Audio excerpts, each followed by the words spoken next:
आपको मुख्य रूप से कितने याद रखने हैं? संविधान संशोधन 4। एक संविधान संशोधन ऐसा है जिसमें भाषा जोड़ा नहीं गया। आपको ये बता दूं, अरुणाचल नागालैंड की जो ऑफिशियल लैंग्वेज वो क्या है? इंग्लिश है। ये थोड़ा सा अजीब बात, उसमें बंगाली भी है, याद रहे, ठीक है। साहित्य संगम, एक्चुअली वो काल था, संगम पीरियड था, और उसी संगम पीरियड में संगम लिटरेचर को क्या किया? क्रिएट किया गया, जो बेसिकली किससे रिलेटेड है? पहला, भाषा अत्यंत प्राचीन हो, जिसका न्यूनतम 1500 से 2000 वर्ष पूर्व रिकॉर्ड या पाठ उपलब्ध हो। भाषा का साहित्य व पाठ मूल हो। यह किसी अन्य समुदाय / भाषा आदि से न लिया गया हो। इसकी भाषा व साहित्य आधुनिक से भिन्न हो। इसकी भाषा व साहित्य आधुनिक से भिन्न हो।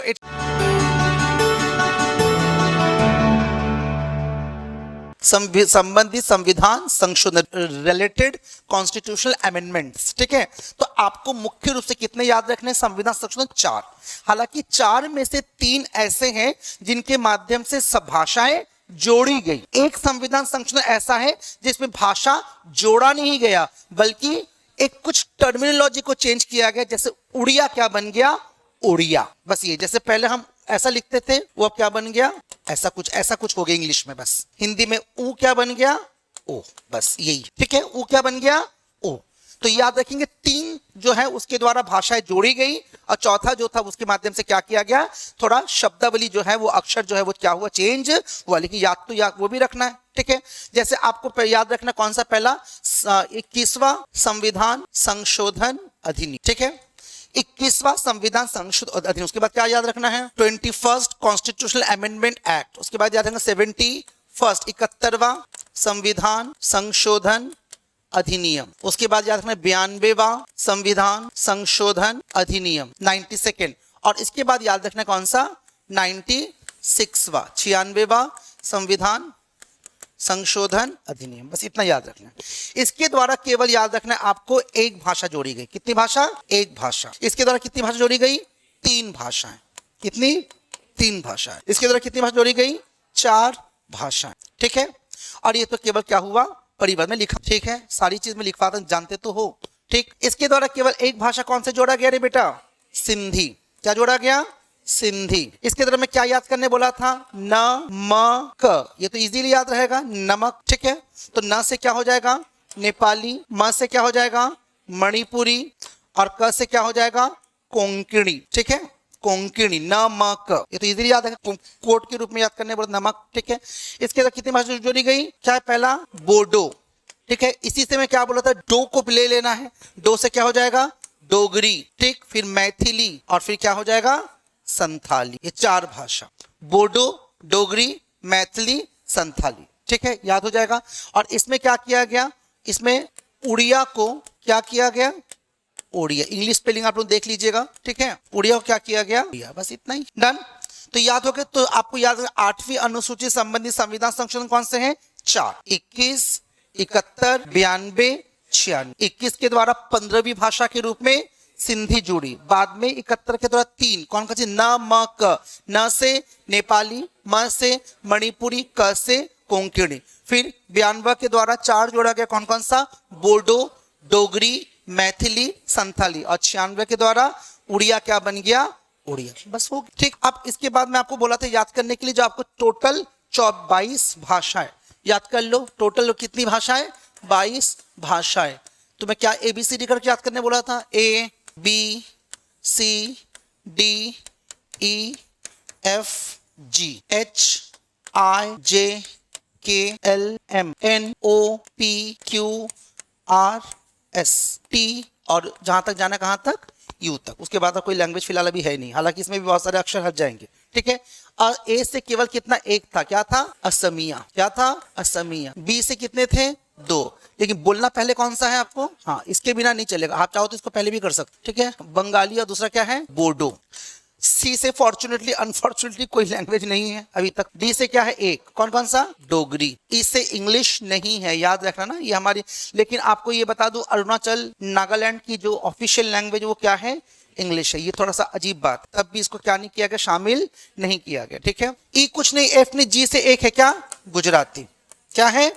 गुजराती, ये भी याद हो जाएगा आपको। एच से ऑब्वियसली क्या है हमारी हिंदी, आई से कुछ नहीं, जे से कुछ नहीं, के से कितने हैं 3, पहला क्या हो गया कश्मीरी, फिर क्या है कोंकणी, फिर कन्नड़। हालांकि कन्नड़ को मुझे पहले लिखना चाहिए था, कोंकणी बाद में हुआ। एल से कुछ नहीं, एम से कितने हैं 4। अब पहला क्या है ऑब्वियसली मराठी, दूसरा क्या है मलयालम, फिर क्या है मणिपुरी और फिर मैथिली। एन से एक है क्या नेपाली, ओ से अब क्या बन गया ओडिया, पी से क्या हो गया पंजाबी, क्यू से फिलहाल कुछ नहीं, आर से कुछ, एस से कितने हैं 3, पहला ऑब्वियसली संस्कृत, उसके बाद क्या हो गया सिंधी और फिर संथाली। टी से 2 है, एक तमिल और फिर क्या है तेलुगु, और यू से क्या है उर्दू। बस हो इतना आपको लिखना है, याद हो गया। ये लैंग्वेजेस भी आपको याद हो जाना चाहिए, मैं लास्ट क्लास में बोला भी था। चलो लिखोगे जल्दी से। संबंधित मतलब रिलेटेड लेकिन भाषाएं लैंग्वेजेस, इस अनुसूची में क्षेत्रीय भाषाओं को शामिल करने के 2 उद्देश्य। नंबर 1 लिखेंगे राजभाषा आयोग में इन भाषाओं के सदस्यों को प्रतिनिधित्व देना। याद है मैं बोला भी था कि राजभाषा में जो अन्य सदस्य होते हैं वो 8वीं अनुसूची, हाँ बिल्कुल तो वही है। हिंदी भाषा की समृद्धि के लिए इन भाषाओं के रूप, शैली और अभिव्यक्ति का प्रयोग करना। याद है बोला भी गया था एक अनुच्छेद में, मैंने कहा था यानी हिंदी भाषा के प्रयोग बाकी अन्य भाषाओं से जो भी आपको शब्दावली मिलेगा उसको क्या करेंगे हम हिंदी में क्या करेंगे शामिल। तो हिंदी को इनहांस करने के लिए और इम्प्रोवाइज करने के लिए जरूरी होता है, ठीक है। हिंदी भाषा की समृद्धि के लिए इन भाषाओं के रूप, शैली और अभिव्यक्ति का प्रयोग करना लिखेंगे। तो ये मेजर पर्पस है। कैसा, एक तो आपको मालूम है ऑफिशियल लैंग्वेज जो कमीशन जो लास्ट क्लास में हमने पढ़ लिया था उसमें आपको मालूम है अध्यक्ष के अलावा बाकी सदस्य भी होते हैं। वो सदस्य किसी ना किसी जो ये 8वीं अनुसूची में जो भाषा है इन लैंग्वेजेस को प्रतिनिधित्व करते हैं। लैंग्वेज मतलब उस भाषाओं के विद्वान या लेखक या इस प्रकार की चीजें होती हैं। तो मतलब कम से कम 22 तो लोग उसमें शामिल होंगे ही होंगे, कम से कम मान के चलो, ठीक है। साथ में ऐसा कहा इन लैंग्वेजेस के माध्यम से हिंदी भाषा को और क्या करना, एनरिच करना अर्थात समृद्ध करना। ये 2 मेजर ऑब्जेक्टिव्स है किसके 8वीं अनुसूची में क्षेत्रीय भाषा को शामिल करने के पीछे। तो ये तो चलो उतना काम करने के लेकिन जानने के लिए मैं बस लिखाया हूं। अब आगे लिखेंगे नेक्स्ट संबंधित अनुच्छेद, रिलेटेड आर्टिकल्स 2 याद करेंगे। नंबर 1 344 का 1, 344 का 1 और 351, बस 344 का 1 और 351। 351 तो मालूम है हिंदी वाला मामला, ठीक है, बस वही है, ठीक है। अब अगला पॉइंट डालेंगे नेक्स्ट इसमें, संविधान में भाषाएं तो ऑब्वियसली कितने थे 14। अगला वर्तमान में 8वीं अनुसूची में भाषाएं कितनी मैंने कहा था 22। अगला 8वीं अनुसूची से संबंधित प्रमुख संशोधन, तो इसको बिल्कुल ऐसे ही लिखिएगा जैसे मैं बोला हूं ना, ऐसी लाइन खींच के 21वां ईयर लिखिएगा।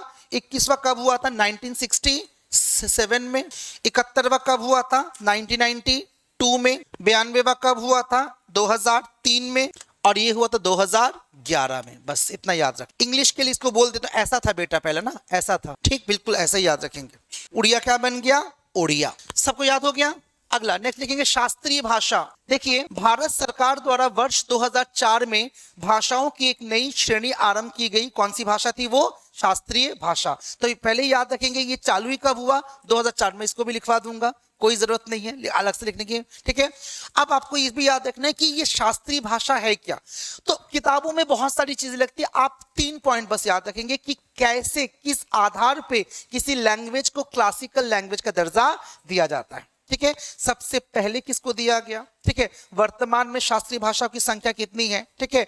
उसमें कौन कौन सी भाषाएं हैं, उसमें बंगाली भी है, याद रहे, ठीक है, हाँ ठीक। शास्त्रीय भाषा में तो शास्त्रीय भाषा के लिए आपको 3 बातें याद रखना है कि शास्त्रीय भाषा का दर्जा प्राप्त करने के लिए बहुत सारे क्राइटेरिया में से मुझे 3 प्राइम लगता है, आप वो 3 ही प्राइम याद, जिसका साहित्य लगभग 2000 साल क्या हो पुराना, 2000 साल क्या होना। दूसरा है कि इसका जो साहित्य है, इसकी जो भाषा है, इसकी जो लिपि है, ये बिल्कुल ओरिजिनल होनी चाहिए, दूसरे से डेराइव नहीं होना चाहिए, समझ में आया।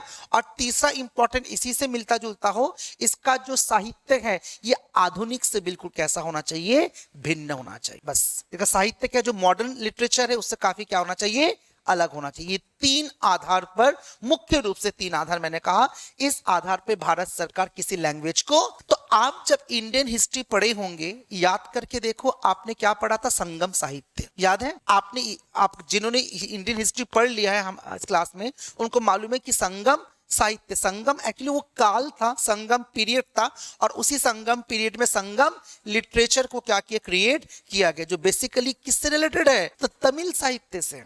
तो तमिल भारत की काफी पुरानी क्या है, लैंग्वेज है। इसलिए तमिल को सबसे पहले 2004 में जब ये कंसेप्शन ही क्या हुआ, आरंभ हुआ, कौन सा, क्लासिकल लैंग्वेज का, उस समय तमिल को सबसे पहले क्या 2004 में क्या किया गया, इसको शास्त्रीय भाषा का दर्जा दिया गया।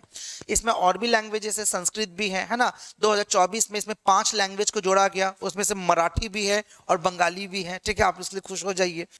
तो पहला पॉइंट डालेंगे वर्ष 2004 क्लासिकल लैंग्वेजेस में, वर्ष 2004 लेकिन डैश करके, भारत सरकार ने भाषा की इस नई श्रेणी की शुरुआत की है, इसी में लिख लिया आपने। अगला पॉइंट 2006, भारत सरकार ने शास्त्रीय दर्जा प्रदान करने के लिए निम्नलिखित कसौटियां तय की। पहला, भाषा अत्यंत प्राचीन हो, जिसका न्यूनतम 1500 से 2000 वर्ष पूर्व रिकॉर्ड या पाठ उपलब्ध हो। नंबर 2, भाषा का साहित्य व पाठ मूल हो, यह किसी अन्य समुदाय / भाषा आदि से न लिया गया हो, इसकी भाषा व साहित्य आधुनिक से भिन्न हो, इसकी भाषा व साहित्य आधुनिक से भिन्न हो। 3 आधार बस याद रखेंगे। अगला नेक्स्ट पॉइंट डालेंगे, वर्तमान में शास्त्रीय भाषा की संख्या कितने हैं, 11 ठीक है। तो 2 खंड कर लो, एक तरफ को वर्ष, एक तरफ लिखिए भाषा, ईयर, 2 खंड बना, एक तरफ को वर्ष, एक तरफ भाषा। पहले 2004 पहली भाषा क्या बोला था, तमिल। उसके बाद 2005 ऑब्वियसली संस्कृत, 2005 में संस्कृत। उसके बाद 2008, इसमें 2 है लेकिन आप 2 बार लिखोगे, 2008 में 2 भाषा की, एक तेलुगु और एक कन्नड़। 2008 लिखिए ना, 2 बार करके लिखिए, 2008 फिर 2008, पहले क्या लिखिए तेलुगु, उसके बाद क्या लिखिए कन्नड़। उसके बाद 2013 मलयालम, देखो लगभग सभी साउथ के लैंग्वेजेस को रिकॉग्नाइज किया गया है, ठीक है। उसके बाद 2014 ओडिया, ठीक है। अब 2024 लिखो 5 बार, 24 करके 5 बार लिखो, जिसमें पहले प्रश्न ही नहीं उठता है। पहले क्या लिखना है आपको, पहले बंगाली ही लिखना है ना, ज्यादा ये नहीं, पहले बंगाली, उसके बाद लिखो मराठी, ठीक है। उसके बाद लिखिए असमिया, और उसके बाद काफी पुरानी लैंग्वेज जिसमें बौद्ध धर्म का है ना, बौद्ध धर्म का मूल प्रचार जो प्राकृत भाषा में किया गया, ठीक है। लेकिन पाली भी है, तो पाली और प्राकृत, तो कौन कौन सा लैंग्वेज, पाली। इसकी तो मांग काफी समय से चल रही थी, जब मैं 5 भाषा लिखाता था ना, तब इसको लाइन लिखाता था, इन दोनों को काफी लंबे समय से मांग, लेकिन फॉर्चुनेटली 2024 में इसको इंक्लूड भी कर लिया, ठीक है, पाली और प्राकृत, याद हो, ठीक है।